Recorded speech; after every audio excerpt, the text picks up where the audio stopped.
Hi, this is Paul. Just finished listening to what Phlebas quite remarkably labeled our triannual embarrassment that happened over on Luke's live stream when he entitles the stream, "This little corner of the is this little corner of the internet demonic?" And just had when the if what is the TLC? Is it or isn't it? Yada yada yada. But it's just so funny because we sure have our regular family fights here, and so it was our triannual embarrassment in full force. And so I'll put the link below if you care to watch that. I thought Luke's the way Luke does his live streams is he sort of wrangles with things initially. I mean, and that what Luke is doing there is very much what I do with these videos, where I've got to be in my bonnet, I've got something in my head, and I've just got to get it out, and it's unformed, and I have to talk about it, and I this started because who can I talk about this stuff with? And that's so true of many of us. And so then we go to the internet and then we find each other and we talk with each other about it. And we might not get to an answer, on and on and on and on and on. So it was good. Now, I had made the Scott Adams video yesterday when I heard the news and I watched his video, and I thought, yeah, I want to talk about that. I want to get it out. And I had intended, because just the way my schedule was going Monday, I thought I'd have time for another video. And in fact, I made another video, and I made another video on the Peugeot video. And there's going to be some repetition in this video from that video, so don't feel under any compulsion to pay $3 to become a member. But half of a video is trying to title the darn thing, because trying to title the darn thing is to try to, first I come to the video with just some angst, and then I just vomit it out into the camera through to some of you who watch it. And then, of course, you talk back, and that's really helpful. And then by the end of the video, it's like, well, what do I think? And then I have to title it and thumbnail it. And that's sort of, okay, I've sort of taken it apart. Now I have to summarize it, and I have to put it. Google gives me 100 characters. It's like even more restricted Twitter. And I have to somehow come up with a name that communicates something about the video.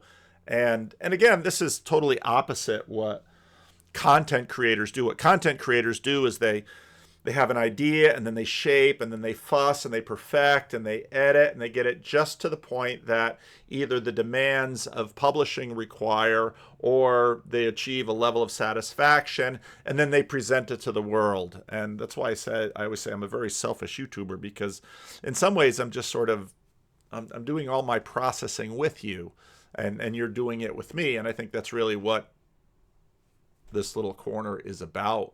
It's trying to process together, which makes our triannual embarrassment all the more both understandable and necessary. And I'm just thrilled that Luke got to host it this time. So for those of you who are members, you can watch that video. And I also struggled as to whether or not to put that video out, because there's now, as we're sort of coming down from, see, Jonathan got something really right in this video, which is the post-war. This is shaped by the current spirit, the current religion that's not quite a religion, the current dominant religion that's pervading, either in agreement or opposition, almost all Christianity in the West, the current religion that's dominating governments. Ed West, who is a Substacker, I haven't upgraded to paid for him yet, has, I think it was Kingsnorth that pointed my way to West. And he has this story about this woman, Lucy Connolly, who is a rather fierce mother of children. She calls herself just ridiculously overprotected. She basically came to believe that there were some a child murder that happened, and she came to believe that perhaps some immigrant men were responsible, and so she let loose on Twitter and she's serving time in jail in the UK for this. And it's a gripping story. I'll put a and this one of his is out in the open. It's not behind the paywall. And it gets into so part of what happens in the American religious experiment. Boy, this is so basically you have it all starts with Constantine, the 13th apostle, as John O'Malley says. John O'Malley, distinguished professor of church history and Catholic priest, who's written these books on Vatican I, these series of lectures on Vatican II, and history of the papacy. He's sort of been one of my chief sources for information about the Roman Catholic Church and the papacy and the history of Latin Christendom, because, of course, Protestants, many Protestants, especially sort of magisterial Protestants, are right there in the line of Latin Christendom. But what happens in the Great American Experiment, of course, is that these rebels, and of course, the Orthodox, when they hear that, well, and part of what I'm seeing with Orthodoxy, I mean, Luke said some things in his live stream this morning that were like, wow, you're still an undeconstructed Protestant on many ways, and I don't think Luke will take offense at that. Luke doesn't take offense, but so what happens is you have, of course, since Constantine, you have one way to think about the history of the church between Constantine and the founding of America is this big struggle between church and state, and especially when you get to Ultramontanism, which is sort of the very high pope. The pope is the Bishop of Rome, but he's also sort of a monarch, and that remains today when we watch all of the ceremony around the new pope. This is all monarchical ceremony. And so if you watch, let's say, the coronation of Prince Charles and you watch the selection of a new pope, it's not a hereditary monarchy. And that way, again, the church is a little different. But it is a monarchy, and it's intended to be such. And the pageantry and the coding between, let's say, secular monarchy, let's say civil monarchy and ecclesiastical monarchy, they've been swapping code all along. And just to read the Christian history in the Latin West, but to a certain degree in the East as well, because they both come from Constantine, is this struggle between these two institutions of church and state. And so, of course, at the founding of the United States, you get the separation of church and state. And that's a serious trial that sort of begins at that point. And in many ways, for the last couple of hundred years has been successful, because that way of arrangement very much began to seep back into Europe, whereas many of these governments, let's say they're a constitutional monarchy, they still have a state church, but the church doesn't really have much power. And what's so interesting about England is that, that there's plenty of critiques of the crown. But one thing is true of the crown, that the monarch might in some ways have ostensibly some political power yet, but the rule of the monarchy is thou must not use thy power. At least that's what the crown presented with respect to Elizabeth.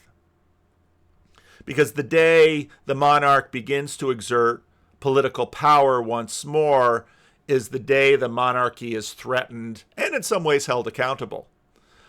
And so the ceremonial titular monarchy of the UK basically maintains itself by being impotent.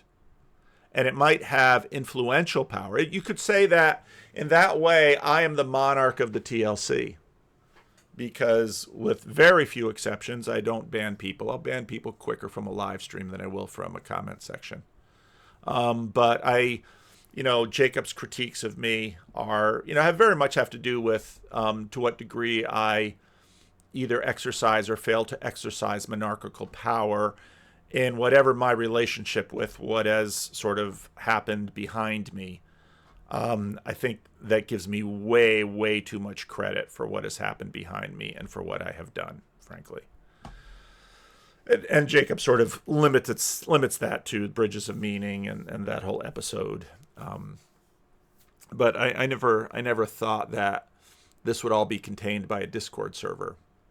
It's not even, it's at this point mostly contained by YouTube, but not completely, which is why there's Estuary and there are conferences and all of these things. So what happens in the United States is that there's no longer an institution. There's no longer an institution that is governing, but there is a spirit. And the spirit is very much the spirit that holds certain Protestant, they were called mainline denominations, together. And it's a spirit that sort of holds that together. And what happens in the 20th century, of course, is you have the First World War, and Woodrow Wilson has this vision for a new world order, the League of Nations. He goes to Versailles. He sees the calamity, in many ways, sort of the end of a certain chapter of modernity that dies in the trenches of the First World War, and sees an opportunity to reconstruct a new world of laws. And so if you read the history after the First World War of Woodrow Wilson, one of the things that happens is via the League of Nations, they make war illegal. So war is a problem. Let's pass a law. And if we pass a law that says no more war, well, then there'll be no more wars. But the United States is a really reluctant monarch and is at home with a degree of chaos that quite clearly many European nations are not in agreement with. And so, currently we have the most chaotic president that certainly we've had in my lifetime. And he is a chaos animal, and I would say that in some ways we're in American Ragnarok right now. We're in American apocalypse right now. But one of the ways to understand these large governing spirits that govern civilizations, and one might argue that the United States, Western Europe, this is Latin Christendom, is one large civilization. And, another large civilization is obviously China. Another large civilization is what remains of the great Norse civilizations, which one might say is Russia, which still has a lot of Norse, Rus energy to it. And of course, we have yet to see what kind of civilizations will emerge out of places like Africa and South America. Don't seem to be emerging anytime quickly, at least on the level of, let's say, Latin Christendom, Russia, China. China is interesting. If you look at last Friday's live stream and a lot of Caleb's contributions, and then actually on Sunday in our own estuary, there's an individual of Chinese descent who he's not actually a member of my local church, but he's a very faithful participant and contributor by virtue of certain particularities of his life. And he could really identify with what Caleb said. And we talked a lot about that in Estuary, and we talked about I talked about some of those things with that, with him on Estuary. He's followed the channel for a long time. And these massive religious civilizational spirits that are governing. Now, I played the beginning of this, and maybe I'll play it again here, because I think Andrew Doyle, so actually today's triannual embarrassment, very much, brought up all of these issues of hierarchy, issues of institution. And one of the biggest ones is issues of judgment. one of the main things that happens that sort of triggered the fight between, let's say, classic liberalism and sort of the recession of classic liberalism is the judging someone's racism. That's a deep issue because she's doing time for racist tweets, but as the article goes, there are many reasons to suspect that she's not a racist per se. And I think a go-to think piece on racism is Slate Star Codex classic post from June 21, 2027, against murderism. Because what you begin to, as you sort of peer into this, you begin to see that when you're talking about racism, and I consider anti-Semitism to sort of be a variant of racism, at least the way it's leveraged today. I don't know that anti-Semitism has always been racism. Anti-Semitism for me is a very strange dynamic. And I think in that way, it's sort of an evil spirit that continues to plague the world. And given my Christian predilections, and as I've spoken about before, on my father's side, I have a lot of, and now after Jason Staples, I don't know whether to call it Israelite legacy, heritage, or Jewish heritage, but my great-great-grandfather, I think, was put out of the Jewish community in the Netherlands, I suspect, for marrying outside of the tribe. He married a Dutch or a Frisian girl. And that then set into motion a course of events which led to their emigration to the United States. And as emigrating to the United States, not from Russia or any of these large classic Jewish communities, he and his son and their family just assimilated with the Dutch. And once we learned that via genealogy, to discover that I'm related to the Marx Brothers of all people, I couldn't be related to Nobel laureates. I had to be related to the Marx Brothers. But they go to Western Michigan and they assimilate with the Dutch Calvinists.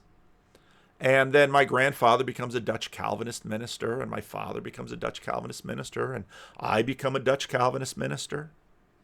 So to what degree, I obviously in a matrilineal sense, I'm not a Jew, but I have Jewish heritage. But anti-Semitism is a strange, strange thing.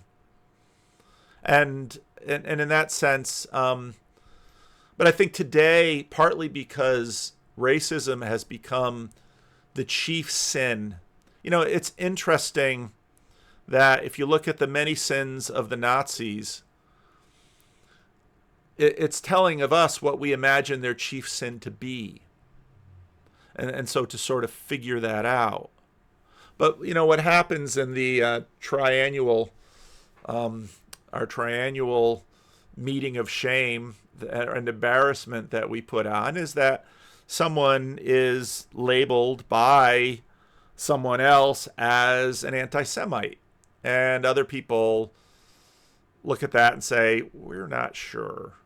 Now, part of this has everything to do with the war in the Middle East. And so much of the woke right stuff has to do with, well, if you're on this side of the line, then you're this. And if you're on that side of the line, then you're that.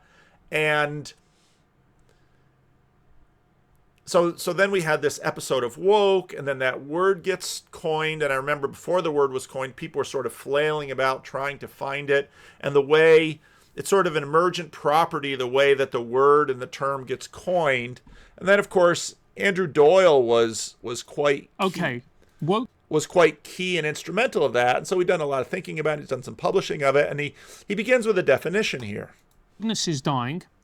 For every reaction, you have an equal and okay. Wokeness is dying. For every reaction, you have an equal and opposite reaction. And we're now in a backlash. Yeah. What do you make of that?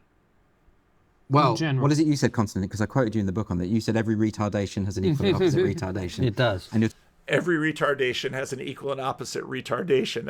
And it's very clever and probably true-ish. Talking about the woke right, that phrase, the woke right, which I've been very surprised at how upset people get about that label. Have you?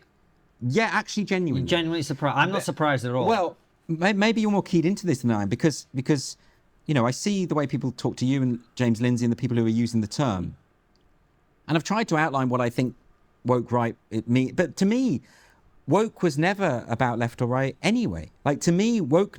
And I think he's onto something right there. Woke was never really about left or right, because one of you sent to me, victory, Father James Martin canceled after Catholic protest watch. Father James Martin, the so-called Rainbow Jesuit, was set to speak at Holy Family University, 2025 graduation, May 17, until faithful Catholics took a stand. After the TFP student action petition gathered 11,000 signatures and a public rosary rally was planned, HFU quietly removed Father Martin from the commencement speaker list.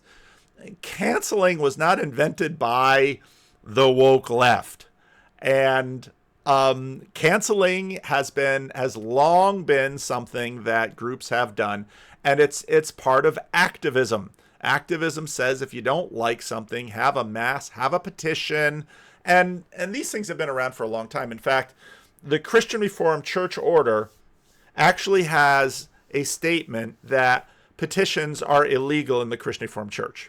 Which I think is a great thing, because what happens often in a church fight is that the council will make a decision and then somebody in church doesn't like it. So they write a petition and they pass a petition around and they hold it in front of the council. And the Christian Reformed Church said, none of that, we're a hierarchy here. We're a weird hierarchy that doesn't have a person at the top, but has councils at the top. But that's what kind of hierarchy we are. So no petition.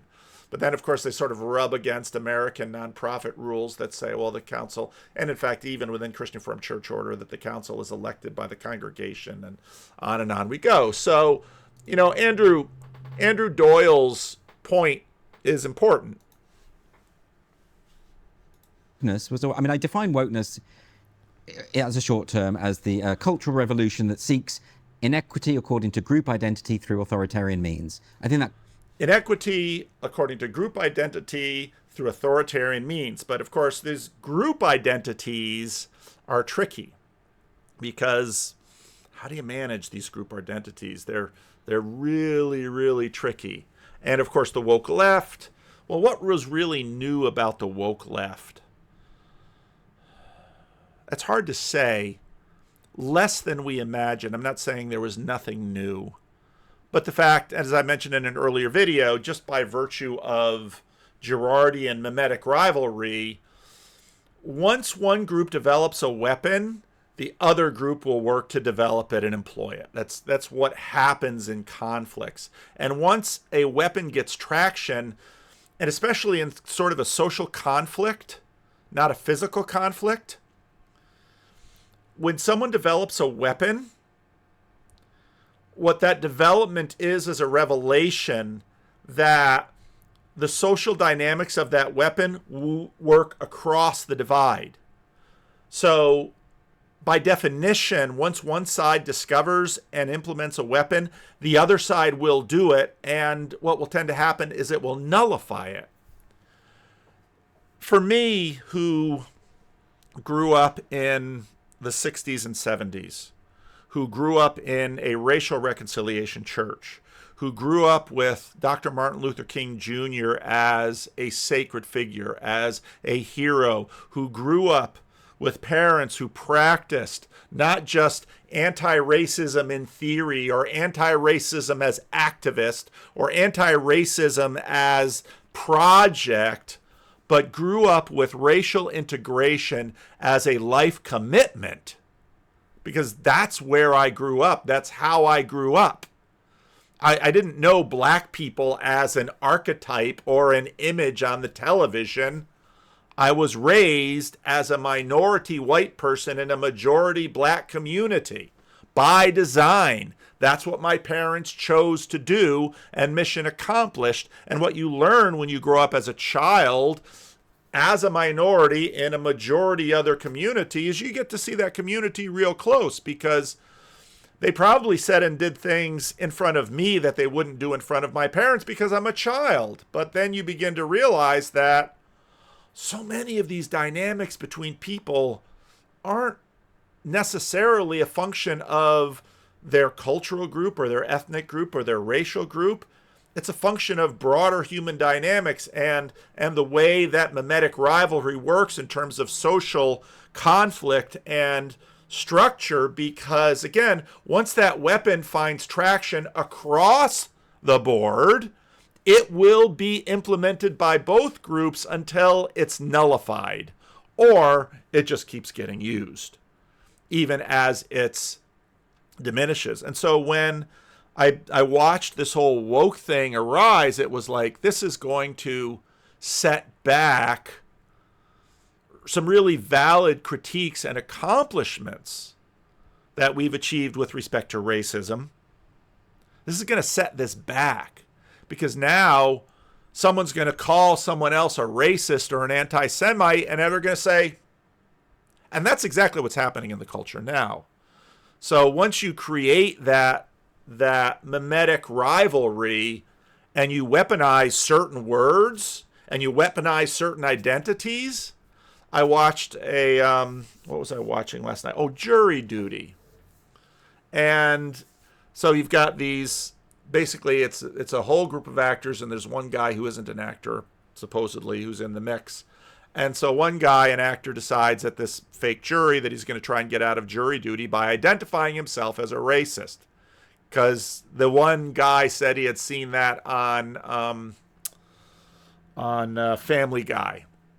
And so he tries that. And of course, what's interesting about this show is that if it's true that the one guy isn't in on the joke, the writers and the creators of the show, it's sort of this giant improv that's happening, because the guy who comes into the mix says, I saw this on Family Guy. And so now within the confines of the show and the fake trial and all of that, one guy stands up and tries it. And of course, it doesn't work at all. In fact, it's a disaster, because here in California, you've got a racially diverse group. And of course, everybody looks at them because you've just transgressed the cultural sacred element that defines the culture. And of course, part of what happens in the Second World War is very interesting. Well, let's finish this.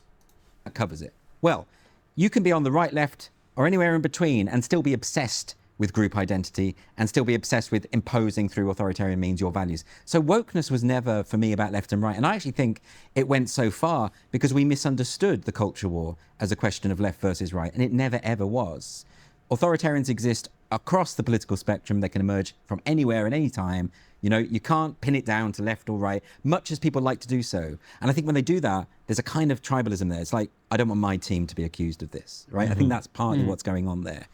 To say that there's such a thing as woke left, people on the left who are woke and people on the right who are woke, makes complete sense to me. Of course there are identity-obsessed monomaniacs on both sides of the political spectrum who want you to shut up, who want to censor you and want to do, and you know, they follow the same template. And I think when it gets down to, okay, what he just said there is so important. We'll play it again. Isn't to that there's such a thing as woke left, people on the left who are woke and people on the right who are woke, makes complete sense to me. Of course there are identity-obsessed monomaniacs on both sides of the political spectrum who want you to shut up, who want to censor you and want to do, and you know, they follow the same template. The irony of mimetic rivalry is the more one side focuses on defeating something like racism, the more weapons you give to the other side. I've told this story before. I remember someone wrote a racial slur in a Sacramento public school, and I just watched the school just go into contortions about this. And it turned out that when they finally caught the person who wrote the racial slur, it was an African-American female student who wrote the racial slur. And I've seen that again and again in public schools because kids aren't dumb. Many kids are starving for attention. If you want attention, what do? You pull down the sacred thing. Piss Christ, same thing. I mean, it's in some ways the most immature, reliable trick in the book to attack whatever is sacred in a local religion to get after it. Anybody who wants to read a great story should read the Bible, because the greatest stories in the world are in the Bible. And the book of Judges has amazing stories. And if, everybody knows about Gideon and the jars and the trumpets, but you really should read the story of Gideon from the beginning, because the Israelites did evil in the eyes of the Lord, and for 7 years he gave them into the hands of the Midianites. Because the power of Midian was so oppressive, the Israelites prepared shelters for themselves in mountain clefts, caves, and strongholds. Whenever the Israelites planted their crops, the Midianites, the Amalekites, and other eastern people invaded the country. They camped on the land and ruined the crops all the way to Gaza, and did not spare a living thing for Israel, neither sheep nor cattle nor donkeys. Just look at the history of, let's say, the conquest of the Navajo in the West with Kit Carson. It's basically how Kit Carson conquered the Navajo. And they did exactly the same thing. They went to canyon retreats to try to hide from the Americans, and Kit Carson tried to basically subdue the Navajo because of a long-standing struggle between the Navajo, earlier Hispanic settlers, and then the new American settlers who were coming in. When Israel cried out to the Lord because of Midian, he sent them a prophet who said, this is what the Lord God says. I brought you out of Egypt, out of the land of slavery. I rescued you from the hand of the Egyptians, and I delivered you from the hand of all your oppressors. I drove them out before you and gave their land. I said to you, I am the Lord your God. Do not worship the gods of the Amorites, in whose land you live, but you have not listened to me.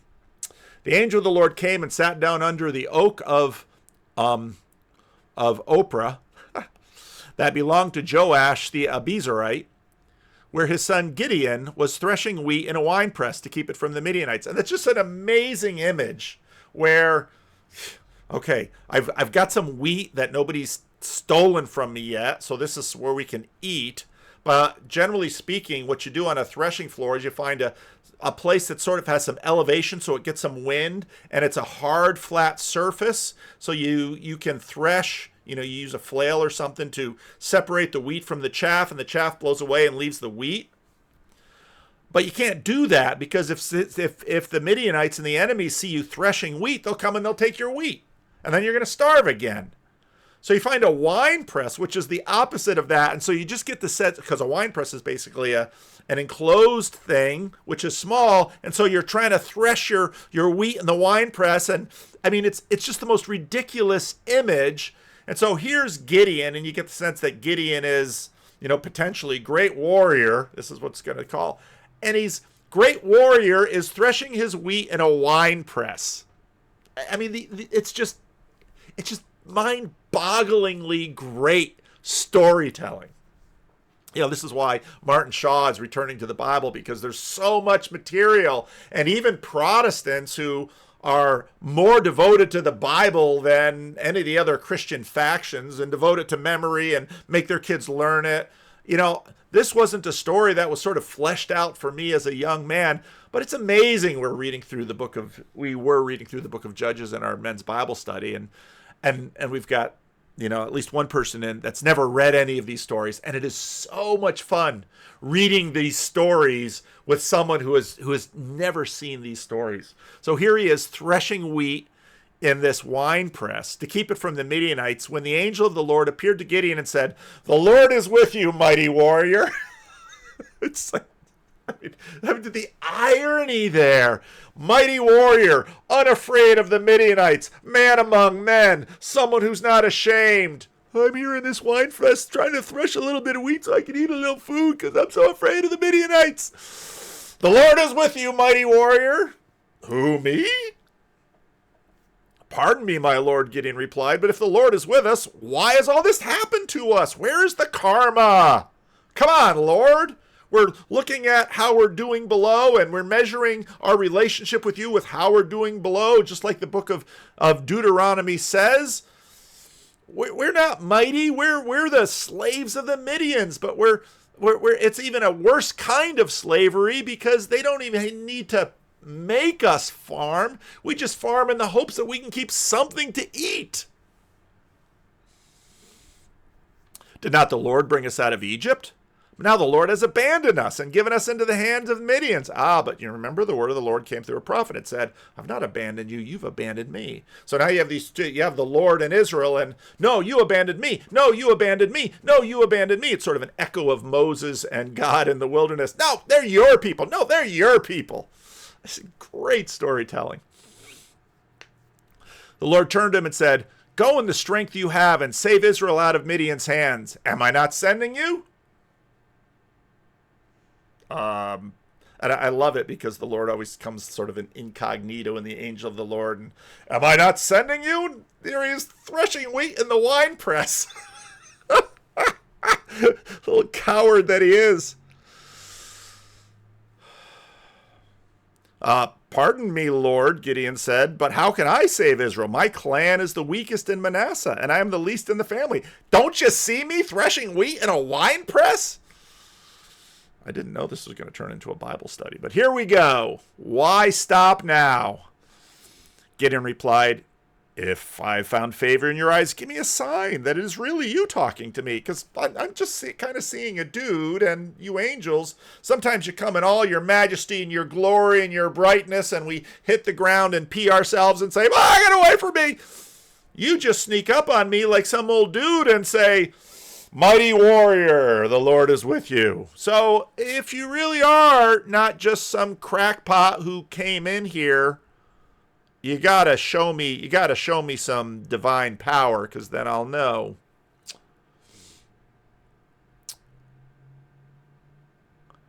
Now, if I found favor in your eyes, give me a sign that you really are you talking to me. Please do not go away until I come back and bring my offering, set it before you. Gideon's got his manners. He's going to present an offering. He's going to take a risk. Food is scarce, but hey, it's not every day that someone has the chutzpah to show up and say, this is the Lord speaking to you. So I'll make an offering just in case, because, I don't want to offend you, because that would go really poorly. So Gideon went inside, prepared a young goat, and from an ephah of flour he had made bread without yeast, putting the meat into a basket and its broth in a pot. He brought them out and offered them to him under the oak, a little offering. The angel of the Lord said, take the meat and the unleavened bread, place them on this rock, and pour out the broth. It's like, no, wait. I'm threshing wheat in a wine press because I'm such a soy boy, and I'm scared to death of the Midians, and we have like nothing to eat, and I take the chance that you're not just some crazy dude walking through town to actually give you some of my precious food, which I offer in terms of hospitality and or religious, and you want me to what with it? I mean, why don't you let me eat it?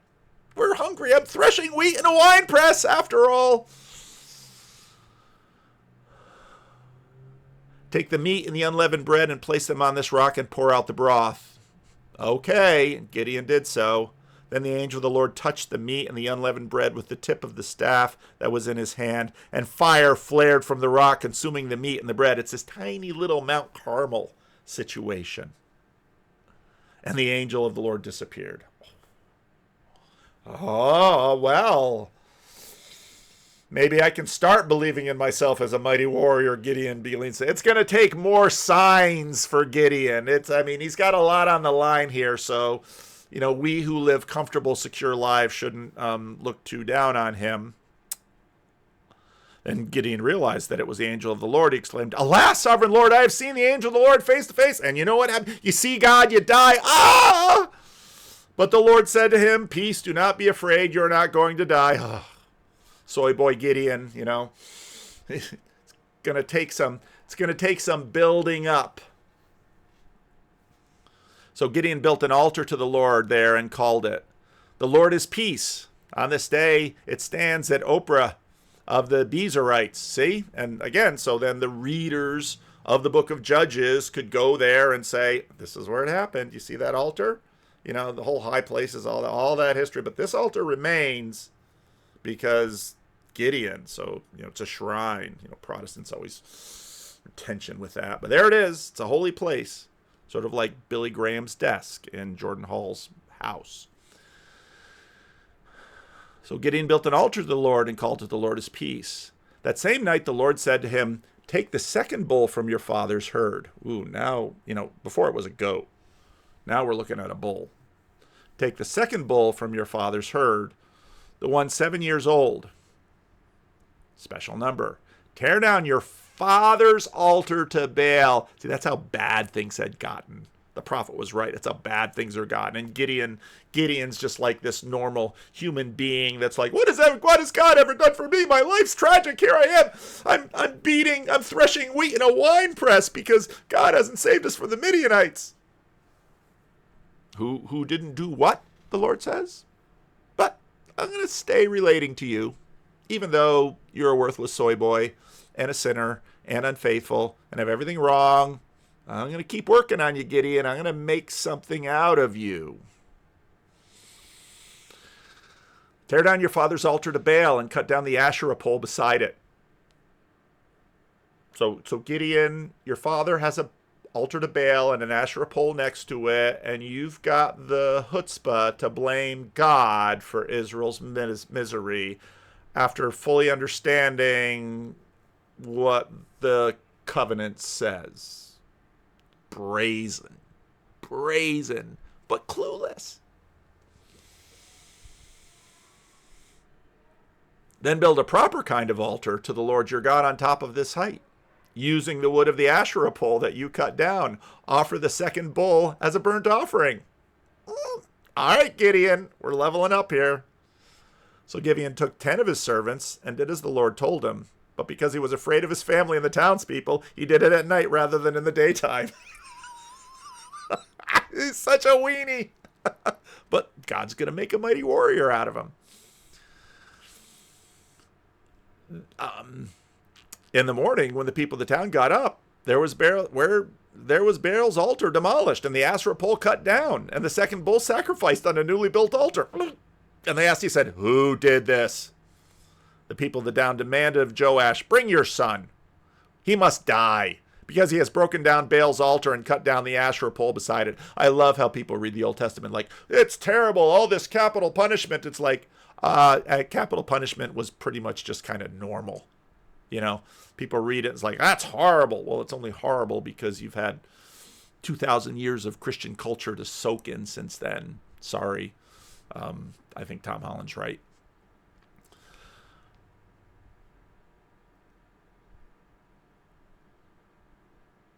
But Joash replied to the hostile crowd around her, are you going to plead Baal's cause? Are you going to save him? Whoever fights for him shall be put to death by morning. If Baal really is a god, see, this is a little sort of mini Mount Carmel with Elijah and the prophets of Baal. He can defend himself when someone breaks down his altar. So, because Gideon broke down Baal's altar, he gave him the name Jerubbaal that day, saying, let Baal contend with him. See what God has done now? Step by step by step by step, God is not only building up Gideon to save Israel from the Midianites, but he's also contending with Baal by sending Gideon and say, deal with soy boy here. I'm taking this soy boy, I'm going to make him a judge. He's going to be a mighty man. It's going to kind of be a mess too, because that's the book of Judges. Boy, it's so bad when the preacher gets distracted with his preaching. I got to leave soon because I got a meeting. I don't know when the meeting starts. I think the meeting starts. I think I get there by 11:30. I'll be okay. I got more time. So Andrew Doyle, I think, is right. But, well, let's a little bit more. This isn't to me a controversial thing. But I'd also say, when you talk about your quotation about retardation, which I know is a very upsetting term for some people, but it just means to go backwards. Retard. Anyway, so no, it does. But you know, yeah. So, sorry, where was I? I'm talking about this idea of wokeness transcending the political boundary. Why is that so upsetting to me? Well, I think it's to do with tribe. I think we have to, I think right and left are redundant at this point. So I don't think talking in terms of, I think if you for many, many years obsessively, and I'm talking here about the woke hegemony, those who were in control of all our major institutions, when they for many, many years go on about how group identity is everything, race, sexual orientation, sex, these are the things that matter the most, gender identity, whatever. You as an individual matters less than what group you belong to. And of course then, so I think he nicely shows that this left-right, and of course, remember the left-right thing came from the French Revolution. That's still with us. You know, before Hitler was the devil, do you know who the devil in Europe was before Hitler? It was Napoleon Bonaparte. You know where the word boogeyman comes from? Allegedly, supposedly. Comes from bony man, which is Bonaparte, which is boogeyman.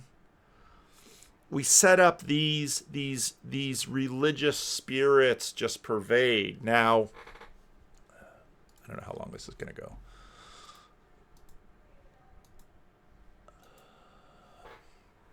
So Peugeot makes this video, and there's another dude who made a video, used almost the same thumbnail, except put Kanye in it, and was making the same points, but he doesn't mention Peugeot at all. And I'm like, dude, what are you doing? I mean, he made it like the day after Peugeot, and it's like, is this some kind of way to ride on Jonathan's coattails without giving Jonathan any credit? Anyway, this what Peugeot is getting at here, it isn't obviously just because of Nazis. The point about the altar is, once you make something sacred, you've opened it up to attack. And we've seen this in the West with respect to Christianity. But Christianity, because of how Jesus works, is a little bit more difficult to attack. And this is part of, I'm gonna have to get into this whole thing, because it's not just the Nazis, because the Nazis are in some ways in tension with the Japanese, because that's a complex dynamic. But it's also the bomb. Like Stories of Old has a great video that's actually in the, I play some of it in the membership video on the bomb. But it's not just the Nazis. It's not just the bomb.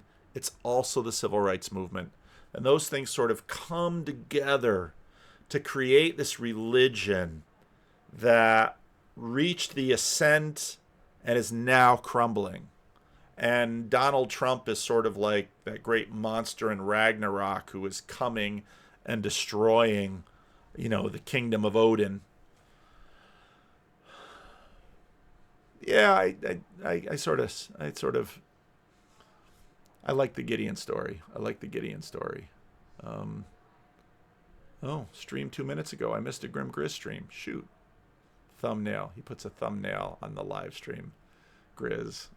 You gotta love Grizz. Anyway, I'm gonna have to figure out what to title this video. I think I know. So leave a comment. Let me know what you think.